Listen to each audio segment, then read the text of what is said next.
And then, of course, there's drama with artist egos and production people, creativity, interaction. But the most beautiful part of mga shows is when the talents of the artist plus the production people, the musicians, the musical arranger, the musical director, the lighting persons, the video people, once they all, Get merge together into a beautiful, wonderful, But so is this spectacular is this you show. is this you as a director speaking from a director's vantage point? I'm talking as a person who works in production. So not just as a director, but as somebody who, they call them the showrunner. The showrunner is the one who kind of put things together. I'm more of that. Unless if it's an original concept, then I become more involved as a director. But as a showrunner, when putting it together, you kind of, casting is like if you get if you get the right people in the cast, then like 50% is done. So if you have the best talents, you put them together with all creative people around, then it will be a beautiful show. So speaking of talents, you have a show coming up. Yes. Are we on already? Welcome to the Paco's Place podcast. Visit abaeservices.com for fast medical transcription service. This episode is brought to you by Leo Bato and Associates. On February 13, celebrate Valentine's Eve in Beverly Hills with Asia's songbird Regine Velasquez Alcacid. On February 13, Regine rocks at the Saban Theater. Call Enteng the Dragon Productions at 323-440-3174 or log on to entengthedragon.com for tickets. Join us with your Valentine's date because Regine Rocks will take your breath away. I'm just... Kita mo, ha? Di ko alam. Okay, well, yes. I actually am promoting right now. This is a suddenly put together show for Regine Velasquez. And you can never go wrong with Regine. So it happened that Pechanga was supposed to buy 2 shows. And then they cannot find a date and a venue. So they opened a date for LA, which Pechanga normally don't allow. Yes. If they have a show in Pechanga, then they won't have a show in LA. So they allowed it because, of course, the huge fans of Regine needs to be addressed because they will be complaining why we only have 1 show in Southern California. So I said, let's do it. Let's just, close our eyes and do it. Because it's very risky. It's very challenging. You barely have 3 weeks to do the show. It's going to be... So I said, the challenge also is that on the Sunday that it's available, which is February 11, it's a Super Bowl. You don't run into Super Bowl. You never do. Because, sa Super Bowl, makita mo, maglalakad ka sa kalye.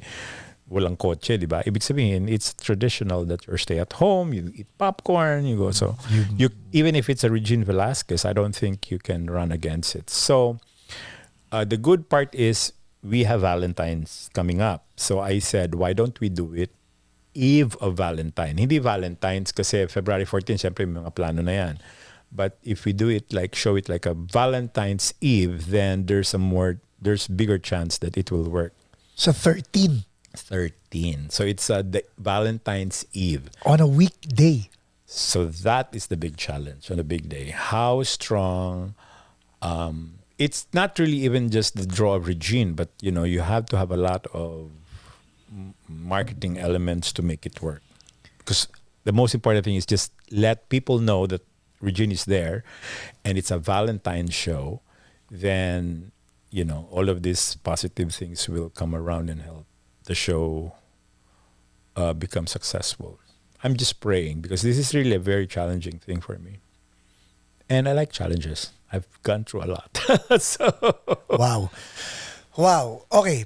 Before we start the podcast, I'm gonna post the details of the Regine show just right here. Also, information for Enteng Perez and Enteng the Dragon Promotions. Para at least you can call him, okay? Yes. So ito, panoorin nyo. On February 13, celebrate Valentine's Eve in Beverly Hills with Asia's songbird Regine Velasquez Alcacid.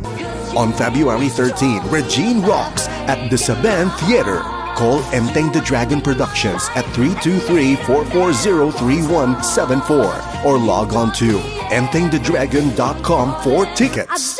Join us with your Valentine's date because Regine Rocks will take your breath away. Yes, because actually the show came from Manila. Regine Rocks was able to fill MOA. 20,000 seats of that was filled out and kulang pa. Wow. During the time, they even have to put seats, sa may mga poste na para lang people will be able to get to watch her. So that was so successful that they're going to have another one on April 2nd, part 2 of the Regine Rocks. So I think this is what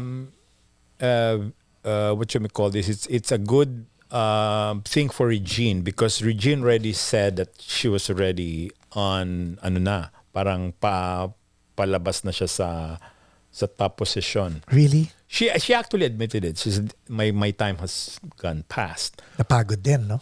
Sabi niya na tapos na yung kanyang. And when she doesn't, think that, she's there on the top. Pero nung ginawa tong Regine Rocks, na-disprove yung statement niya. That she still is Regine. She still is the top of her game. She's still, electrifying. And she actually went out of the ballad. She just, did all the rock songs. You know what? Nakakatuwa yung sinabi mo. Ito yung pick-up ko, ha. So Regine is Regine, right? Mm-hmm. And I hope people really come to the show on February 13 because Regine will always be Regine. Yes. Whether it's a weekend or a weekday. I remember when I was little, my mom was crying back in 1977 because Elvis Presley died. Oh, King of Rock and Roll. Okay. So sabi ko, I was a kid. I was born in 71, so I was 6. Pero hindi ko makalimutan when she said, kaya ako umiiyak because none of us will ever get to watch him perform live. Oh, the live experience. Yeah, of course, yeah. So fast forward to Regine, and anybody else for this matter, you and me included, when we think this is our last, kahit sa utak natin, we tend to do the impossible eh. Kasi wala ka nang inaasahan o inaabangan eh. And kita mo all of a sudden, nagkaroon ng Regine 3.0, 4.0 which people should be watching. Same format ba? Ganon din?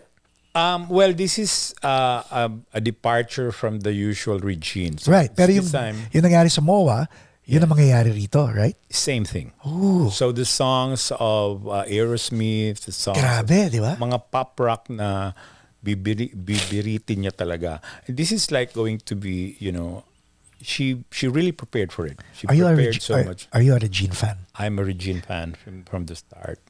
And I'm also a Lani Misalucha fan. And shout out kay Lani nga pala. Yeah, good friend. We had one of the best concerts we ever had is when we had them together. So it was, presenting brilliant artists in one show. That was unforgettable. So people see the artist, in this case, Regine. What people tend to forget is, let's begin with you. 3 weeks in, who does that? Number 2, weekend of the Super Bowl, who challenges that? Number 3, di pa ako tapos ha? Number 3, one-man show. Number 4, you're riding on your experience, pero I want to know. I know you're a Regine fan, a Lani Misalucha fan, but then again, this is beyond reason. Hindi na tayo bata. We've known each other for more than 20 years. And I violated practically all the, mga risk, di ba? Parang risky. Super risky to. Alam nyo guys, alam ko talagang violate niya dahil hindi naman nag-on cam si Enteng. The fact na nandito siya sa Paco's place.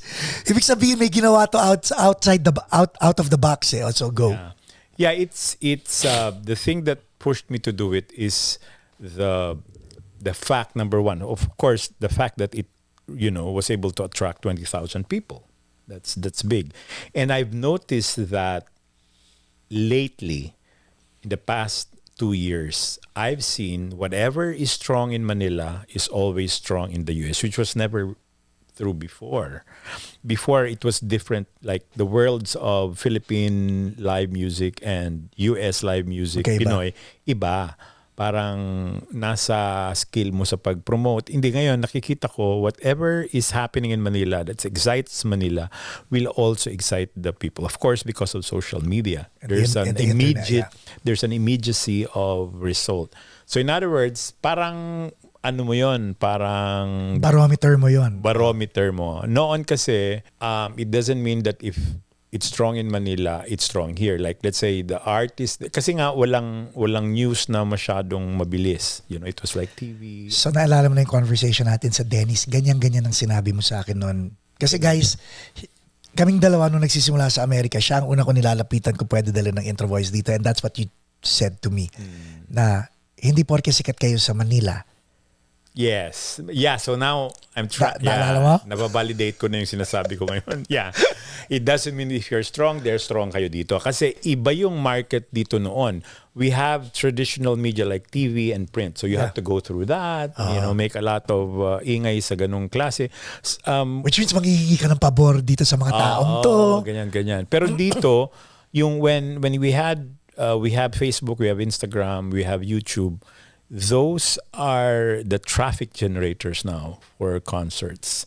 And so you have to, whatever is strong there in Manila, kaya nga pag gumagawa ko ng press conference sa isang concert dito, ginagawa ko sa Manila. Why? Because the writers there would be online all over and it will be read by the people here. Kasi noon ang press con dito lang. I remember you had that for Nonoy and Lani, yung press con mo. Yes, remember? Yes, Yeah. when you invited me there, yeah. Because what we do right now, it's paramount for me. If there's a concert, I really have to do a press conference with Manila writers. It's very strange, right? It's coming here in the US. Bakit ako nagpe-press con sa Manila? Kasi yung sulat nila napupunta online and people read about it. And so whether you're in any part of the world, you will read it. So, nagiging effective siya na campaign. Very, very effective. In fact, a lot of concert producers are doing it. But I started it. Na put effort in promoting sa writers in Manila because they will write online. So, Manila Bulletin will write online, Inquirer will write online, Philippine Star will write online. At nababasa ng mga tao dito. Okay. This is very interesting. Mm-hmm. You're going up against tradition with this Regine show. What better way to do it with Regine, di ba? Yes. Kumbaga, Well, if it's not Regine, I won't risk it. Of course. Okay, now, but then again, it's still a risk. It's given the still a risk. circumstances. Given the very limited circumstances, yes, it's the risk. The thing that's going for me is that one. Regine made 20,000 people watch her. Number two, it's Valentine's. Valentine's is a certain tradition and, you know, kailangan gumawa ka ng something on Valentine. And this is what I'm banking on. Na, hey, Valentine's, lumabas ka, manood ka. Enjoy a very good show. Parang ganun. I mean, it could be a small show, but if it's a small show, then you won't have a big crowd. But if it's Regine, then you have a big crowd. How nice is Regine? Very nice. I find her a very intelligent artist. She knows what she wants. She knows her audience. She knows how to excite her audience. She's very intelligent. From the start, she's a very creative and intelligent artist. Among a lot of artists, she knows her craft very well. And she knows that she's capable to, you know, to bring it out to the market. So, alam niya yun. Ikaw naman, kaya ako tinatanong yun because you're really going out of your way, no? And we're appealing to all Regine fans to actually stand behind you as you present this is a brilliant artist that needs to be supported. Right. I mean, not only to be supported, but to have another experience, which is actually a different Regine now. Actually, Regine went against the ballad pop sing. She went... Talaga nag-pivot no? Nag-pivot siya sa rock, na pop rock, na because she knows that the market is now, yung sinabi ko sa'yo noon na Say it, yung pop ballads ngayon, hindi na siya mainstream, naging Alternative. Alternative. Yung alternative naging mainstream na, di ba? Like all the bands now are creating a lot of good experience with. Hindi ko nga in-expect na magbabanda-banda production ka eh. Sabi ko ano ba yun? Bakit iba na yung sitwasyon? But the thing is, I think it's a younger market now. So because it's a younger market now, they tend to like what, like a heavy stuff than ballads. Ballads a little more boring for them. So na-position na ngayon, kahit na yung mga classic rock, nagme-mainstream na lahat. And the market is getting younger and younger. Kasi yung mga, siguro yung mga a little above me, nandun na sa, nag-enjoy na ng iba. Sa akala ko nasa nursing home na. Actually, nag-roll na ng... Okay, Tapos, so speaking of age, you and I are not getting any younger, but you've been doing this for a while. It's one of the reasons that brought you to the States. Diba? But yung stress, kasi yung relationship natin, I know you've always been behind the scene. I've always been on stage at tayong dalawa. Tapos I tried doing it behind the scene. And then you experience how it is like. Oh my God. It's Isang malaking OMG. Can you please tell everybody how it works? Well, it's a lot of stress because una, you have to deal with artist egos and their managers' egos. And their managers' egos. So the thing is, before it was like, I resisted. Sabi ko, bakit ba yan? Binabayaran naman sila, bakit ganyan? But I'm trying to understand, now that I'm older and more mature, I open up my mind into what goes into their mind in doing this. Then I realized that they have a lot of demands because they want their performance to be very effective. That's why they want all of these complementary elements that are sa atin. Bakit ang daming parang demand? Trivia, ang dami-dami naman. Bakit marami pang ganyan-ganyan? Show na lang, di ba? But then I realized they want to surround themselves with elements that will make their performance better. Then I realized na, yung pala. And that benefits the audience. That benefits. Kaya pala magandang production ni Gary Valenciano. Kailangan niya. Kasi she wants to deliver a performance that is surrounded with things that will make him perform better. And it will be a visual spectacle for the audience. So naintindihan ko na. Great. But people think producers make a lot of money by jacking up the price of the ticket. I want everybody to understand that yung mga sinabi mo, akala natin trivial things, but assets that need to make the performance better, fabulous. They cost money. A lot. So iba yun sa Manila. Ang problema niyan ganito, kasi yung mga managers ng mga talent sa malalaki, sa Manila, it's cheap to produce the show. Mura ang ilaw, mura ang video, mura ang tao. Pagdating dito, nag-triple, quadruple na lahat. Yun ng But tao they still want to do it. They still want the same kind of spectacle for the audience. Siyempre, parang dapat ma-replicate mo yung experience sa Manila. So that's one stress. Right. Putting up a show that is very expensive. The other stress is the market naman will complain to you kasi tatasan mo yung presyo para ma-cover mo yung cost. Yes. So selling it is another problem. You have to make it so exciting for the audience that ilalabas nila yung 100 or more than $100 nila. Magkano ticket kay Regine itong shows It's na to? 100. The highest one we have is 188. That's the highest one. Then we have 150. Yung 188, tatama ka na ng laway ni Regine doon. Tumatumbling na yung mga laway dyan. But then, usually naman kasi sa Filipinos, ang importante sa kanila, the more proximate you are to the stage, the better. Right. Parang nagiging, other than enjoying it, gusto nila mag-Facebook. It becomes a bragging right.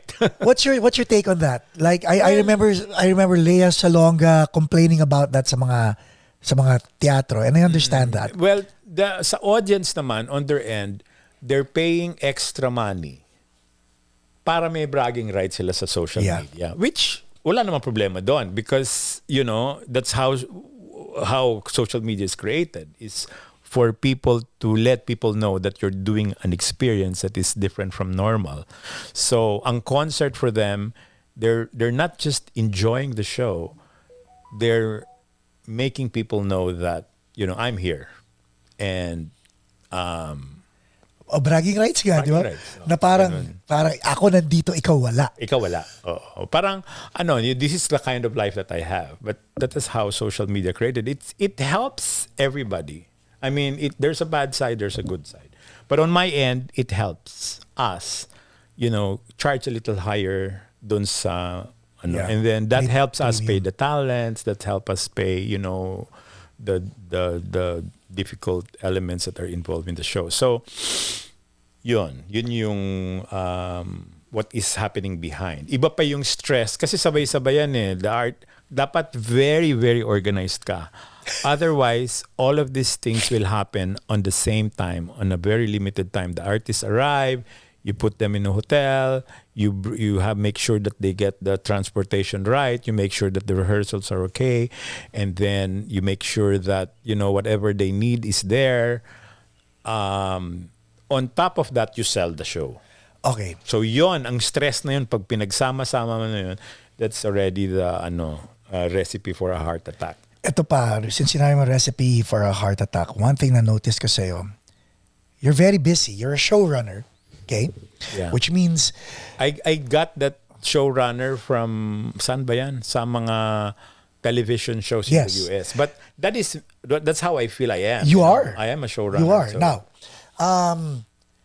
when I call you, you pick up the phone. And if you don't pick up the phone, you text back and actually say, I'll call you back. And then you call back. Ngayon, habang nagpa-podcast tayo, your phone is ringing. And in my head, I'm going, my God, this person probably has phone calls early in the morning until late at night.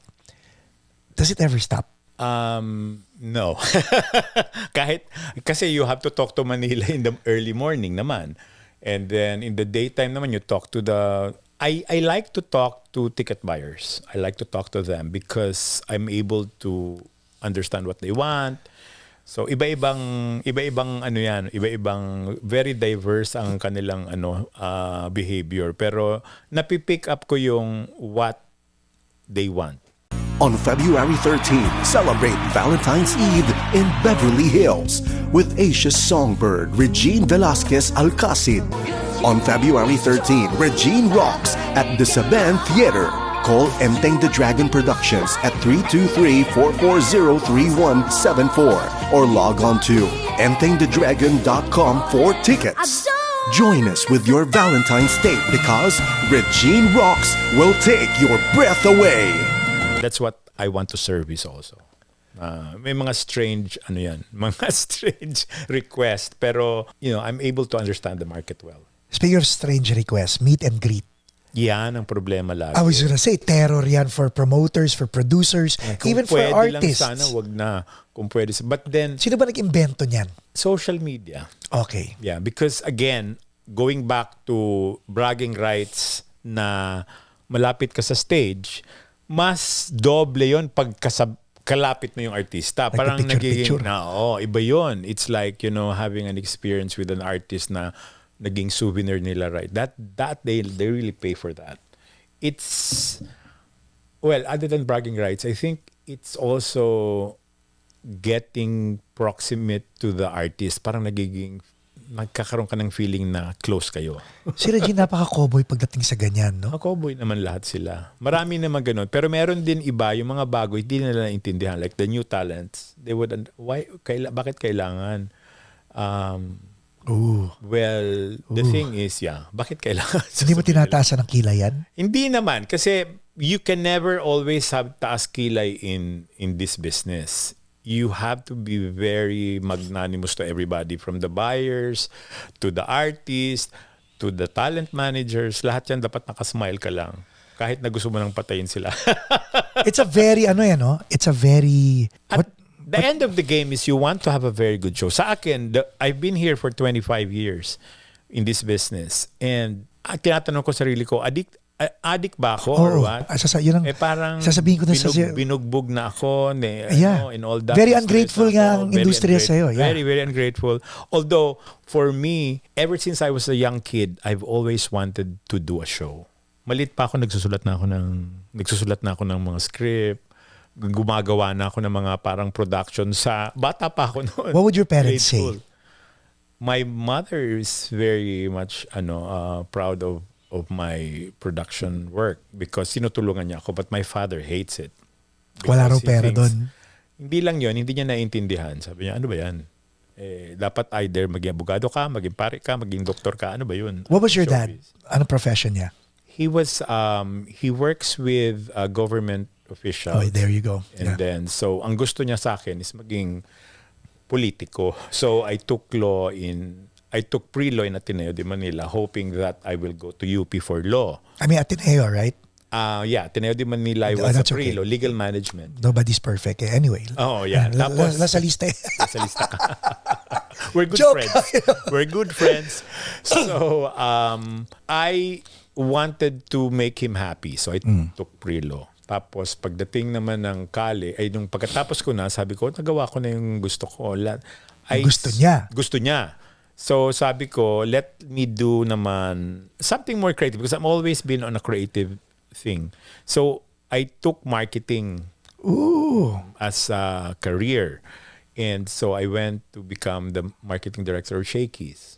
And I was in For the quesadas. with the Prietos. Prietos na. Okay. So when I took over that position, I was able to make it geared towards making Shakey's as one of the #1 pizza chain. And I thought, wow, marketing skill to, because I was in McDonald's before. I learned the McDonald's marketing. Then I went to Shakey's.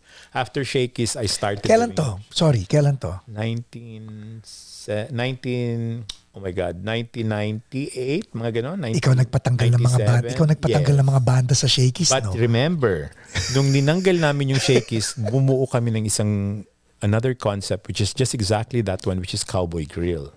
Oh, okay. Ilipat lang namin. Wow, totally blown. Can you explain this history to eh? Oo. Sabi ko, sino kaya nagpakana na magtanggal ng mga banda sa Shakey's? Because Why did you do it? No, it was not why. We were actually asked by our franchise that it has to be a family-oriented. Okay. Ngayon, during that time, may mga nagbabarila, nagpapatayan sa Shakey's. It was so hard. Kasi nagiinuman na yung mga tao. Ang hirap i-control, ang hirap makipag-usap sa pulis. Sabi ko, teka muna, sumasakit ang ulo namin dito. So, during the time, I think the franchise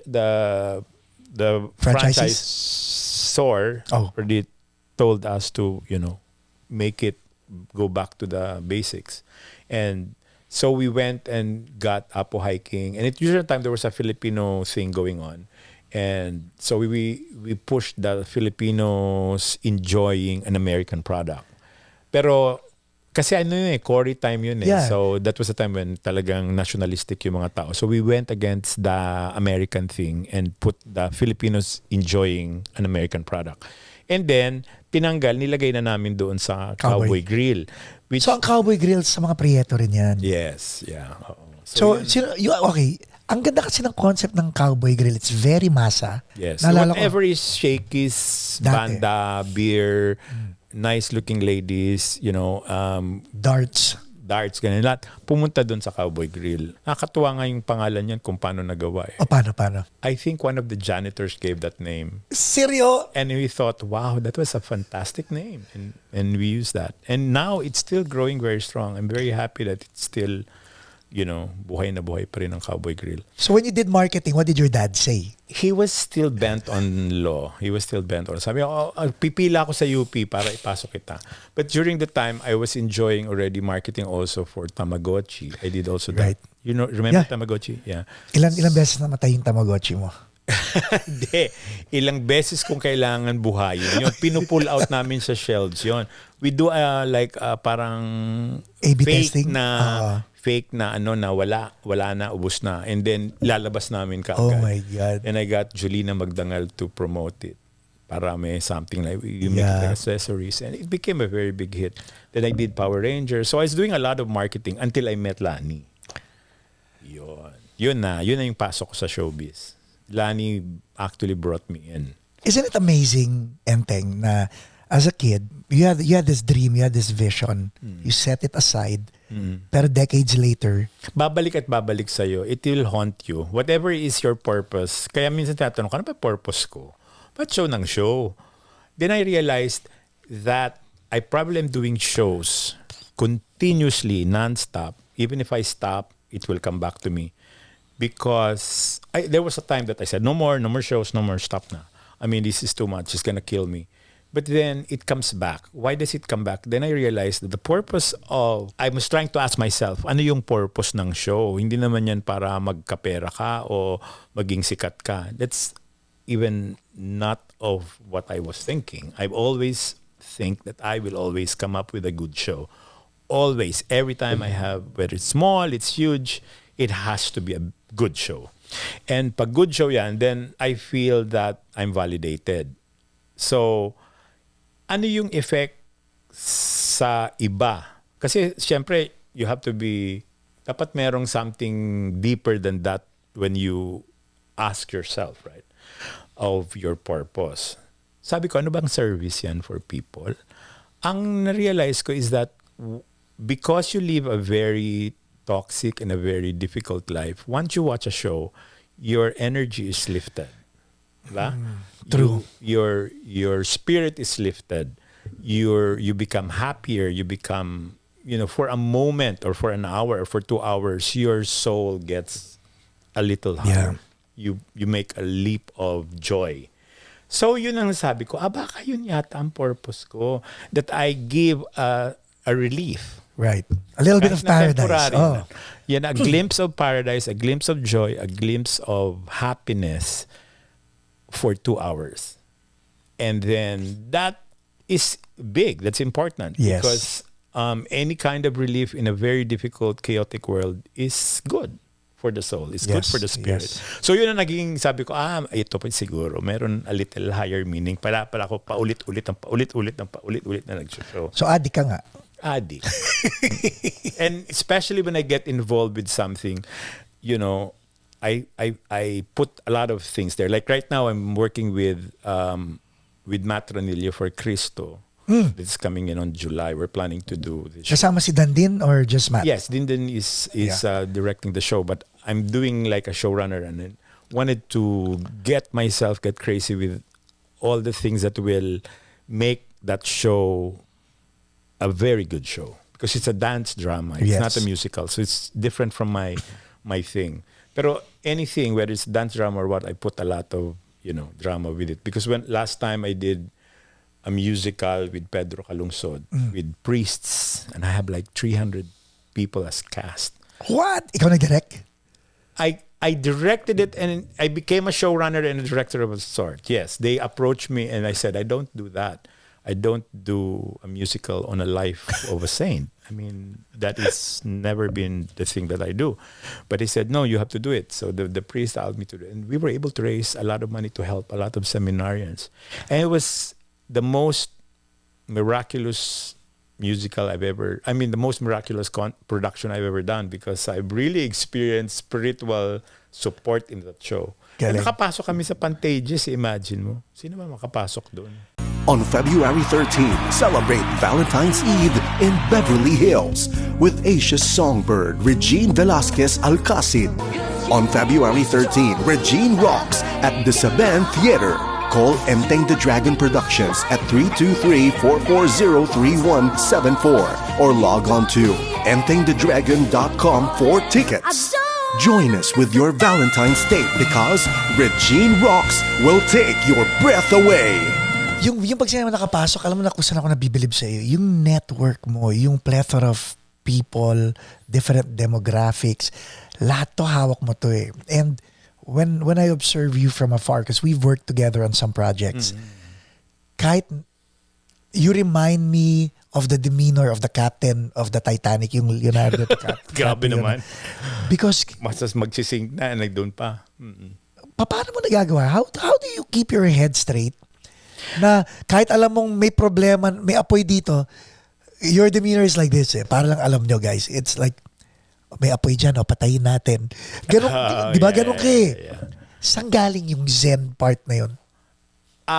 If you exposed to all the earthquakes, the floods, the natural disasters of a production, then you become very peaceful and calm when you meet those kind of things. Because you always, kasi pag may show, kailangan i-reduce mo na yung mga pwedeng masamang mangyari. So when another one comes, parang ready ka na. So, yung experience ko all through these years made me more, ano tawag dyan? More mature, more, anong tawag dyan? Strong to approach. So, sa akin kasi, noon kasi, nung panahon, yung mga direktor, pag may problema, nagtititili. Diba? Yun na nga. Never pa kita... Nagtitili, naglulukalukahan, this is not happening. Masyadong dramatic. Sayang naman ang energy mo sa ganun. The best that you have to do when you have problems like this is think. Anong gagawin? What can we do to solve this? Ganun kaagad. Like may pumutok na ganyan. There was a time na nakakabaliw yung si I was playing in this very, very old theater. And it was so old na yung mga circuit breakers nagpuputukan na sa likod. Actually, there was a fire at the backstage. Oh my God. Talagang fire. And, I was caught in, do I call the fire people? Then I was thinking, this will be creative. Patapos na eh. Sabi ko, bayaan ko na muna umapoy-apoy for another 10 minutes kasi magkakalukalukahan.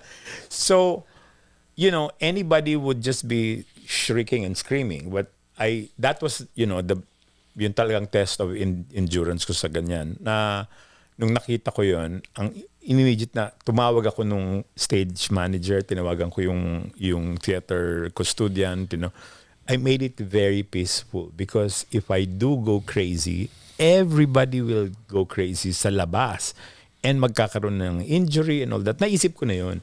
So, minsan yung utak ko tumatakbo na kaagad siya. Kahit sa personal life mo ganun din? Or sa personal life, nagtitili-tili ka? Hindi naman. Personally, I've always sat down and analyzed every night, every day. What went wrong? How do I improve this? Mga ganyan. But eventually, hindi ko maintindihan yung passion ko for doing shows is very deep-setted na, wherever I am, in fact, one time I was tasked to do a show in Cambodia. What? In Cambodia. Non-Filipino show to, ha? A Filipino client told me, I want to celebrate my birthday in Cambodia and I want to have a show there. So when I went there, it was so hard to even get a spotlight. It was hard to get a keyboard. It was hard. But, pati costumes and all that. So, nung nag-audition ako sa talents doon, sabi ko, no, this is not gonna work. I have to fly, talents from College of Music in Manila to to do this. Kahit dalawa lang, sabi ko, para mapuo yung show.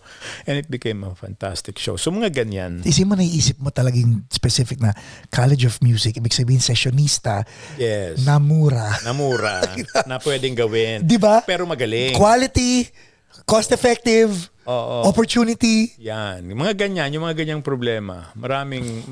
I've come across a lot of those when doing shows. Have you always been resourceful as a kid or natutunan mo na lang yan with Shakey's? Resourceful ako. Shakey's gave me the marketing skill. Yung creativity ko for shows, since I was a kid, I would always, imagine things. My first wonderful experience when I saw The King and I sa Bicol in Naga City. That's where you are, di ba? Yeah. And I saw it and I said, wow, this is life. This is like Disneyland. This is the best thing that ever happened to me. So, hindi ko alam. Siguro nung ginawa ko ng Diyos, sabi niya, sa show yan. Sige, palabas mo na yan. Sa show yan. so ever since, I was hindi naman cursed, but I was enchanted with show business. And not just show business, but doing shows. Right. In fact, minsan nakakalimutan ko na yung business side. But it was fortunate that I learned a lot from McDonald's and Shakey's, and it gave me the marketing skill to, merge it. Yeah. How many years mo pa gagawin to? Or will this... Lifetime na siguro. Lifetime. Wala na eh. Ganyan eh. How will I progress after this? I might do films. That's another thing that I want to go through later. What's stopping you? Kita mo What's stopping me? Well, what is stopping me? The live shows stopping me because they always give me projects non-stop. But yung mga documentary about the live show, itong topic natin ngayon is very interesting. Alam mo kung bakit mabenta ang mga Blu-ray, di ba? Di naman dahil sa feature film, kundi yung behind the scene. Behind the scene, that's true. There's a lot of things that a lot of people don't know that happens behind the scene in putting together a good show. A lot of hard work, a lot of drama, Pero at the end of the day, lumalabas na maganda. Like when we did the Pedro Calungsod, it was a very difficult show because our actors were non-actors, priests. So pag rehearsals lang, sabihin nila, nako, hindi pa namin na-memorize kasi nagpalibing kami, nagpakasal, nagpabinyag. Yun. How do you deal with that? I didn't, pinagalitan ko na yung pare. Hindi ko na kaya. Sabi ko, Father, sobra na yan. Naghintay na kami, hindi mo pa rin na-memorize. Nakakainis na yan. Yung ganun. Umabot na ako sa ganun. But it was a beautiful experience because everybody was working together. Yung iba hindi bayad, you know? They were just doing it for the to raise money for the priests. And that was beautiful, you know. I'll turn it Everybody around. worked together. I'll turn it around. Babalik tayo because you did this you did this thing with the priests. We're talking about Cristo. Down the line pa yan eh. Ilan months from now? We're taping in February. July. Okay. Matronilio is again the headliner, but this has been his parang panata niya na yun for the longest time. Imagine. You're doing Regine 3 weeks from this taping date. February 13. 3 weeks. Well, how many tickets do you need to sell from 1,500 to 1,800. Yeah. Ang tingin ko dyan is, ang Filipinos rin is last minute din eh. Doesn't that stress you? Kasi kung 6 months, sabi na, mamaya matagal na yan. Bigla yan nagbibilihan towards the last 2 weeks. Yan ba na-prove mo na talaga? Yes. Ganyan talaga sila. Hindi ka na kinakabahan? The last 2 weeks. This one is, I'm putting in a lot of faith with... So a lot of faith has to be involved also, no? Yeah, I pray a lot. That makes me survive. I pray a lot. Yun ang maganda sa pagiging producer. Mas lalo kang nananalig sa Panginoon kasi... Yes, talagang you have to. Kasi this is supernatural. What can go wrong? Yeah, what can go wrong? Dito sa Walang manonood. Konti lang manonood. That can be the thing that will go wrong. But, you know, I believe that I'm very, very optimistic about it. There's a lot of elements that will make it happen. First is of course the Regine factor. Second, it's a Valentine show. So those are the two things that hindi rational, pero you know, let's see what happens. I still am optimistic. But of course, everybody who's listening right now, you know, go out on February 13 and enjoy a Regine show. Approachable ka ba? Naman. So if they see you? Naman. Oo, kahit nasa palengke ako eh. Nakikipagkwentuhan ako because eventually ticket buyer ko yun. So okay lang, nakapaskil yung number mo rito ha? So yes, they can call sure. you. Anytime, yeah. They can call on me and let's make this work because this will be beneficial for everybody. And this will be one for the books if ever it happens. Kasi... If ever it succeeds, because hindi pa ito nagagawa yata. Hindi pa nagawang ganung kabilis. So 1,500 people can make this history? I would say yes, yeah. This will be something that is one for the books nga. Hindi pa to nagawa. Wala pang precedent ito. Yeah. Kasi usually 3 months, 6 months, 4 months. Pero I think with Filipinos' behavior of going last minute, this can work. Hope springs eternal. Yeah. So are we hopeful na one day ikaw naman na nasa harapan ng stage at kumakanta? Wala akong ganung desire. Or I was an actor before when I was in high school. I knew that. So that I can do mga stage plays, but I can never be a singer. And I don't think I would like to be an actor again. Maybe pag talagang wala nang ginagawa. I always want to be, you know, a showrunner. Put together things. Parang nag-assemble ka ng something tapos biglang, wow, magic. Ganun. So after this, Regine, may niluluto ka na? Well, I'm lined up already some shows for my production. I have... and this is Enteng the Dragon. I have Jed Medela and Patty Austin that I'm working on July. I'm looking for a Nonoy. I always work with Nonoy Zuniga because they're really legends and classics. So I'm putting together a Nonoy and Kuli Desma show. Ooh. I did Kuli Desma, Pops, and Jaya, which I called it the 3D. We had 6 shows last year, Congratulations on that It one. was a very, very good. Yung sinasabi ko na casting lang, tapos na, huwag na tayo mag-usap. Susunod gusto ko mag-drums para dyan, ha? Oh, why not? Sure, Sige. sure. It's if it's bought. Kasi kaya lang sabi ko, naku, nakakapagod na. Dami na natin show. 3D pa, iba naman. I'm working with Morissette. I hope I'll be able to put together a tour with her. Because I did a tour with her with Martin, and it was very, very successful. And everybody's waiting for Sarah. Sarah Hieronimo. She's not. Wow. She has not signed anything. But I think I'm gonna work on. Teka, time out. 2024 lahat yan, ha? Okay. I think I'm also gonna work with Nancy Yang for Sharon Gabi for other cities. Kasi nakuha na dito eh. That I think has a huge market. My mind is open about, sharing whatever I have and what I had gone through the show business world. It's fun. We'll do it again, ha? Dapat, of course. Ladies and gentlemen, Enteng Perez.